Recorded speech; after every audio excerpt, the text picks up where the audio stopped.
আওয়ামী লীগকে আবারও প্রাসঙ্গিক করার চেষ্টা হচ্ছে জনগণকে নিয়ে, তা প্রতিহত করা হবে বলে জানিয়েছেন প্রধানমন্ত্রীর রাজনৈতিক ও শিল্প মন্ত্রণালয় উপদেষ্টা ও বিএনপি সিনিয়র যুগ্ম মহাসচিব রুহুল কবির রিজভী। সকালে নয়াপল্টনে দলটির কেন্দ্রীয় কার্যালয়ের সামনে আওয়ামী লীগের নাশকতা প্রতিহত করতে আয়োজিত বিক্ষোভ মিছিল শেষে একথা বলেন তিনি। রিজভী বলেন, ফ্যাসিবাদ আবার কচুরি পানার মতো উঁকি দিচ্ছে, আবারও দেশকে দিল্লির গোলাম হতে দেয়া হবে না। গুমখুনের রাজনীতি দেশে আর ফিরে আসবে না বলেও জানান তিনি। জনগণের স্বতঃস্ফূর্ত ম্যান্ডেটের মধ্যে দিয়ে জনাব তারেক রহমানের সরকার, গণতান্ত্রিক সরকার, সেই সরকারের বিরুদ্ধে ষড়যন্ত্র চক্রান্তের তারা বেড়াজাল বোনার চেষ্টা করছে। আবার গুমের রাজত্ব ফিরে আসবে, জনগণ সেটা সমর্থন দেবে?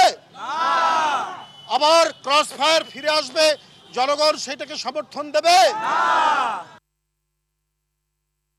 দর্শক, এই মুহূর্তে নয়াপল্টনে বিএনপি কেন্দ্রীয় কার্যালয়ের সামনে আছেন আমাদের সহকর্মী শামীম চৌধুরী, সরাসরি যুক্ত হচ্ছে সেখানে। শামীম, বিএনপির কর্মসূচির সবশেষ কি তথ্য রয়েছে, কি দেখতে পাচ্ছেন, জানাবেন সে বিষয়ে বিস্তারিত।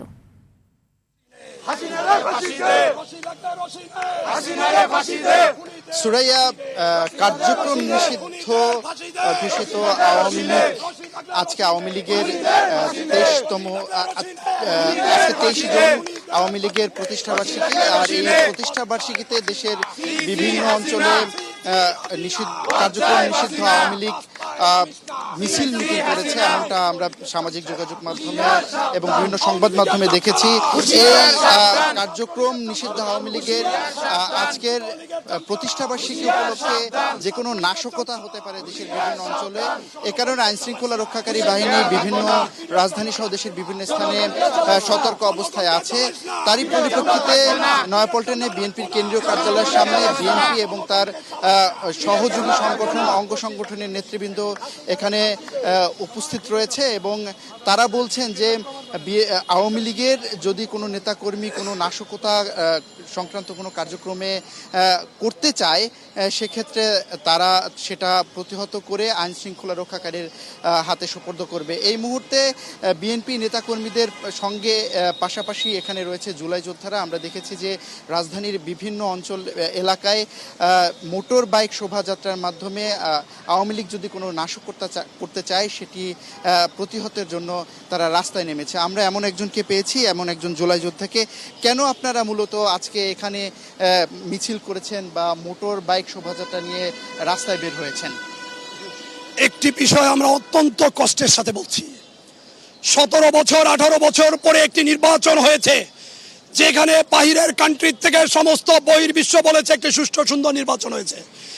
যেসব ফ্যাসিস্টরা আমার সহযোগিতাকে অঙ্গহানি করেছে, যেসব ফ্যাসিস্টরা আমার সহযোগিতাকে চোখ নিয়ে গিয়েছে, অঙ্গ প্রত্যঙ্গ নিয়ে গিয়েছে খুনি ফ্যাসিস্ট সরকার আওয়ামী লীগ স্বৈরাচার হাসিনা, তার লালিত গুন্ডা পান্ডারা বিভিন্ন এলাকায় ঝটিকা মিছিল করছে, জনগণকে তার পাক স্বাধীনতার থেকে বিভিন্নভাবে বাধা প্রদক্ষিণ করছে।